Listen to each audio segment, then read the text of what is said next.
Actually, I suppose in some ways, seeing some of these segments or markets are quite new, then there's probably in some ways some innovation there that you could potentially bring back into the UK.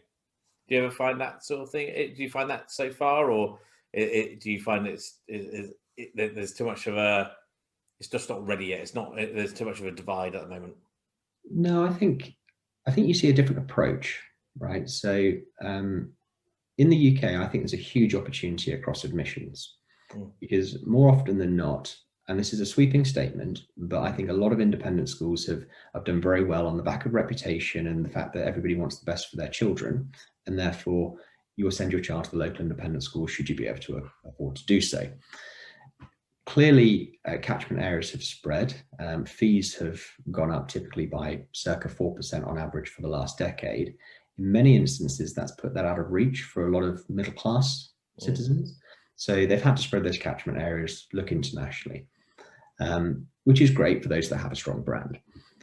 But those that haven't, I think, have been a little bit caught out on user numbers, and COVID has really hit that home to say, right, I need to do something about it. How am I going to run my fabulous open day when I'm not in school now? How am I going to attract the new parents and the new students coming in without doing some of these activities? So in many ways, I think it's come at the right time to enable them to really think about that.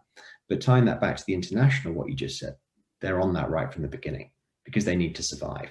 They need to get that brand up and running in country and make it successful over a very short period of time. So although they want very similar functionalities from an MIS, they seem to be more focused on communication. And certainly in places like China, how can I communicate with my parents to show them what fantastic education we're delivering their children? Because those parents, they're going to talk to other parents and they're going to send their child to my school. So I think that's probably the biggest change that I see. So a lot of focus on marketing effectively. Yeah, I think that's right. Yeah. Which obviously UK independent schools do, and it's an important part of their overall processes, especially in the admissions process. But yeah, you're right. I suppose if their focus is there first, rather than the probably the assumption or luxury in some ways of knowing at least some number of pupils will want to come to your school just because of your reputation, then they're going to have to work a little bit harder. Yeah, I see that. I mean, for sure. You say independent schools are really focused on their marketing, and yes, some of them are absolutely fabulous and do some brilliant things. You've only got to go on LinkedIn and follow a few of the head teachers, and you'll see some absolutely outstanding marketing activity that's going on. But if you think about what's happened in COVID, I think there's over 30 independent schools that have closed as a direct result of COVID. Wow. In addition to that, just before COVID was announced, sort of 2019, 2020, there was a report that said under 2/3 of schools were failing to meet their enrollment goals. And if you think of the value or the average fee value for a student, and you start to extrapolate that out, and if schools aren't meeting their enrollment goals and those sort of numbers, that's potentially a little bit of a challenge for them. But I do think they're all now very much aware of enrollment, of getting students through the door, and actually how they can be more innovative in their approach. So really looking at, like, from a sales side, for instance, how many inquiries am I getting? How many of those inquiries are turning into applications? How many of those applications are turning to enrolled students? And really doing more with that data rather than just having a fabulous telephone manner and doing a beautiful open day and hoping that that's enough. And in many cases that will be enough. But I think in today's world, sometimes you just have to do a little bit more, especially with parents that are time poor and they want to do things out of hours. They might not be around to call at 3 o'clock in the afternoon or whenever it's whatever it works for them. They might be looking at 10 o'clock at night. Yeah, they're going to have to adapt, aren't they? I suppose it's the same with with the whole blended learning and everything else. And and I think independent schools do embrace a lot of new technology. But I suppose just like they're having to do with learning, they're going to have to do it with marketing as well. It's basically adapt to what's happening with COVID, and as you say, which is, I think is obviously really important. Yeah, it is. Yeah. One of the questions, and I think you have answered it, because I think ultimately it sounds like China is going to be one of your main focuses. But obviously you're in the independent sector, you're in the international sector, international schools. Do you ever foresee yourself ever going into the maintain sector, or is it a case of never say never, or is it a case of it's just not a need? Yeah, no. So for us, we're very much specialized in the independent and international school space. So fee paying schools typically. Um, in our view, there is plenty of schools to go after there, whether that's sort of the 1,300 in the UK and the, circa 11,000 internationally, and which is a growing number quite rapidly. We want to focus on that and do a really good job across our three core areas to that market. And then we'll see from there. But I think certainly for the next 3 to 5 years, we've got more than enough to be going on with. And I don't see that focus changing. Okay, and obviously with, I'm going back to probably the independent sector then. So what do you? I know you sort of mentioned it in the sense that you're using new technology. But what do you think actually differentiates you from the other? So obviously we've spoken to Engage, we've spoken to actually iSams is one we haven't spoken to. We've spoken to Engage, and we've spoken to Sims, and all that sort of stuff. Yeah, where do you see yourself differentiating yourselves from them? Yeah, so for me, it really comes down to the investment that we've made in the technology. So, if I look at our products that we've, got a large number of our customers on at the moment, or any of those companies that you've just mentioned a minute ago, typically you're looking at technology that's been around for 5, 10 years, maybe even some even longer than that, which is great. It's well established, it's mature, and there's nothing wrong with that. It works well. But I think to deliver great experiences going forward, you actually need to rebuild from the ground up, taking advantage of some of the latest technology that's out there. So as I said, for instance, it's all built on the back of the Google Cloud infrastructure, allowing us to deliver 99.95% guaranteed uptime, point in time recovery. So not just a backup that was yesterday at 6 p.m. and taken off site and put in someone's safe at home, and all the sorts of things that probably were going on until not that long ago, I would have thought. The fact that the product is built on API allowing for that much deeper integration, but because it was built from the ground up, allowing us to design it using fabulous designers that we have in house, that we brought in specifically as well for these sorts of projects, to put things where they should go, not where they have to go. So it's all around less clicks, using the right color scheme that's easier on the eyes, putting things on dashboards. So rather than having to report it and have complicated tools, just make it easily presentable, being able to click through the product and it all makes sense. And some of the feedback we've had from our early adopters is it's just been so easy to use that we haven't had to have any training. Because if you understand an MIS, you should just be able to log in and find your way around.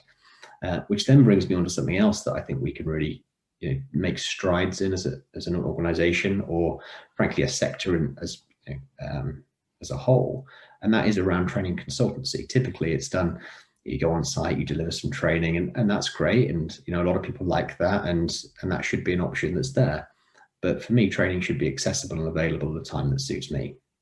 So we've got some really neat ideas around delivering training in a digital way that maybe people could get accredited for potentially, but they can put themselves through courses using all sorts of video content and interactive tools and assessments, and just do that at a time and a place that suits them. We could then look at rounding that circle to maybe give some rewards, for instance, for anybody that's put themselves through it. And that's then all alongside your traditional training and your consultancy that might be there as best practice. But sometimes people don't just want to sit there for a day or half a day and have some training that can be quite hard going. They want to do it at a time and a place that suits them. So I think that's interesting, but it's the technology that underpins the product, I think, is key. I mean, we're all going to offer similar functionality in terms of, there's only really a few ways that you can take attendance, and, a pupil record is a pupil record. Yes, there's different things and unique things within it, but the user experience that you can give, the resilience of the platform. So things like, how often are they being penetration tested? How secure is your data when it's all in the cloud? What happens if you do have a disaster? What's your disaster recovery process? When are you going to get that back up and running? You need to know that you've got the very best proposition behind you, because you're running a school, right? With parents paying a lot of money for the children to be there, it needs to be secure. And then, as I briefly mentioned earlier, around the insight. So by having that platform, bringing it into that cloud native environment, what can you then start to do with some anonymized aggregated data to start to give some proactive insight potentially to schools and key users that might produce better outcomes for the students. So I think those are the key differences as far as I'm concerned, anyhow. Excellent. And it's interesting because you talk about the whole sort of experience of a customer, and I think that's so important. I know you said it before as well, really, but I think it's missed so much, and people sort of, and I think a lot of it is normally down to in Edtech anyway, and you know, I think the technology is great, but ultimately they're being built by technologists. In which case, then the idea that basically you have to put wraparound services, or you have to think about how the experience of the customer, in the sense of not just in the software, but far wider, and then their experience of you as a business is actually really, really important. And I think that sometimes gets missed for sure. Like I say, I don't think it's anyone's fault or anything. I just think it's just one of those things that, people focus on the thing they know best sometimes. And I think that's what gets missed. Yeah, I agree. And equally that's quite exciting, because it leaves a good opportunity to come through and deliver some innovation, hopefully. Yeah, no, I agree. And that actually going back to that very point you just said there, I think, innovation doesn't have to be about tech. Sometimes innovation can be about what you do for the customer itself, and it could be anything to do with the way you sell, to the way you wrap around services, or whatever it might be. But ultimately innovation should be about the whole solution, not just about the product itself. The way we think about it is it has to be around making their life easier and saving them time. Yeah. If we can save them time on administrative tasks that they can then spend on teaching children to deliver better outcomes for those students, that has to be a great result. Yeah, I agree. Cool. So based on that, then, where do you see MISs in the next 2 to 3 years? And so, are they going to continue to grow? Do you think it's more about data? Because you sort of touched on data and more insight, or where do you see the MIS market in 2 to 3 years? Yeah. So again, really interesting, especially with all the acquisitions that's going on at the moment and the consolidation that's happening there. And I think we'll all be keeping a very close eye on what's going to happen, certainly in the maintain sector. I could see a little bit of a land grab, or a fight for a potential land grab going on there. And you've got them all effectively lining up to have a pop at that, which is great and really interesting. Will you see too much innovation? I certainly hope so. And certainly from our side, I know what we're looking to do, and that, as I just explained, it's all around delivering that better technological experience that can give a fabulous user experience to the customer, and then taking that data to produce some intelligent insights going forward. I think if we can deliver that, talking from our own perspective, it gives a big opportunity to do well within the space and grow the market share quite substantially, frankly. With MIS, every school already has an MIS, so it's everybody's fighting over the same schools, really. So hopefully you'll see lots of innovation. Certainly that's where we're looking to take it, and maybe there'll be a little bit of a shift between who's got the biggest market share and who's sneaking up behind. So yeah, that'd be interesting. Do you see any other MISs in other markets, so countries that you think, wow, I could easily see that one going into the UK? We come across lots of different MISs in different countries. I mean, you mentioned India previously, where I think you said when you were at Sims, you tried to move into that space. India has a lot of local companies that set up and do MISs or other solutions for a fraction of the cost, but don't necessarily do it to the same depth from what I've seen. And I would say that's what I would see in a lot of other countries as well. So they have lots of other systems that are out there, but are they suitable for your British international school, which is typically the sort of market that we look at? I would say at this point, no, they're not mature enough to do that. Okay, that's interesting. So everyone can play safe at the moment then. I wouldn't go that far. There is some really interesting technology that's coming out, and different systems that are out there. It's just whether it encapsulates everything that a British international school might want. And I'm sure there's companies that are doing a pretty good job of that and starting, but at the moment, I think certainly your larger British international schools typically are still looking towards your British suppliers for those solutions. But never say never. Absolutely. So obviously with COVID happening at the moment, do you see any sort of anything that's happening? Do you find any changes that are happening in your business that you're going to take on forward, and any you think you're going to bring back? Because I think it's an interesting time at the moment. I think lots of businesses that we talk to ultimately have taken COVID, and some of them embraced it and said, like, we're not going to go back to an office ever again.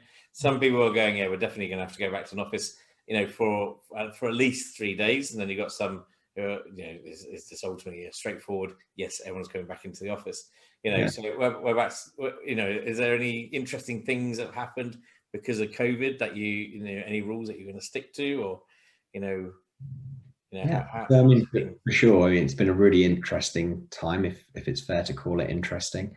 The technological adoption that we've seen over the last sort of 12 months is probably 5 or 6 years worth of technological adoption under normal circumstances. Fortunately for us as a business, we moved to remote working really simply and quickly. Everything is already on OneDrive and SharePoint. We have a VoIP telephone system, so we can work from anywhere in the world anyhow. So we transitioned quite nicely. What will we do going forward? We're always going to retain our head office because certain teams work better, I think, together. I think in support teams in particular, sometimes that learning by osmosis, when you've got new teams or new people coming in, can be really valuable. But we'll certainly be more flexible with staff that may want to work remotely.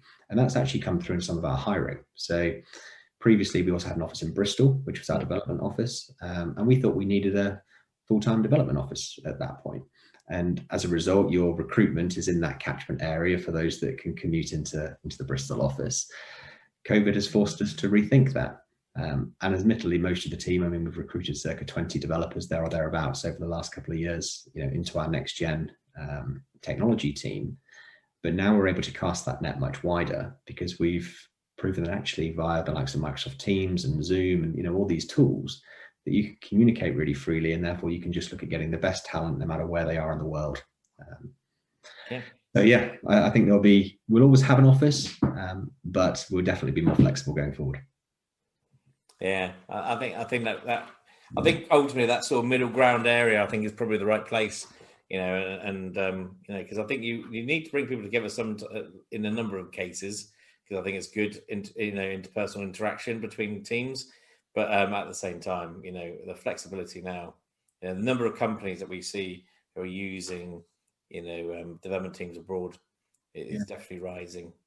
I mean, it's certainly things like support, where that learning via osmosis, being in the same room as somebody, listening to how they handle the support inquiries, that knowledge you can't really pass over as easily via a Teams conversation. So yeah, lots of benefits of being remote, but in certain areas, there's still some benefits of being face-to-face as well. Yeah, agreed.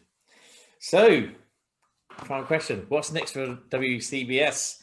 What's your big plan? What's going to happen over the next few years? What are the things we should be looking out for?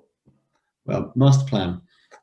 It's all yeah. For us, it is all around this next generation technology, right? So that sort of started with Hub MIS, and we've got a very exciting roadmap for that. But also around admissions and finance in particular, and billing, or incomes as we call it. That's absolutely unique to a fee-paying school. So bringing all of that together, but able to operate independently as well. So we're completely agnostic, so schools can choose best of breed for whatever they may like, but delivering that next-gen cloud-native experience that delivers first-class experience for our users is what we're intending to do, and we're really doubling down on that strategy. And that's across both the UK independent and the international market. And then if we can get that insight right, I think that will be really quite powerful for the market going forward. But our intention is, double down on what we're doing, continue to do it well, and hopefully improve and get better, and hopefully win a bit of market share. And do you see yourselves going more into the AI sort of machine learning sort of space? Yes, In the future. I would say more, because at the moment I don't think anybody's really doing it within the MIS space at all. So yes, definitely. To what extent, I think that's still very much for us a case of let's see where we can add that value. We're building the technology with aggregated, anonymized data in mind, but then it's what will the value be of that, and how do you push that out to an end user to deliver those better outcomes? And I think that's the bit that we're still exploring at the moment, and will probably come, over time. But yeah, that's where we're looking at it. Cool. We're looking forward to that for sure. I'm a bit of an advocate for when it comes to sort of the machine learning. So yeah, I'll be definitely looking out for that. It would be interesting. Well, at least we say a big thank you, Steve, for taking the time out. I appreciate you're really busy at the moment, like, you know, as everybody who does these interviews, you know, it's massively appreciated, and I'm sure the audience appreciates it as well. You know, people seem to enjoy understanding where businesses are going, you know, what's important to them, so again, thank you for taking the time out to do this interview. Great, Nick, it's been a pleasure. Thank you very much.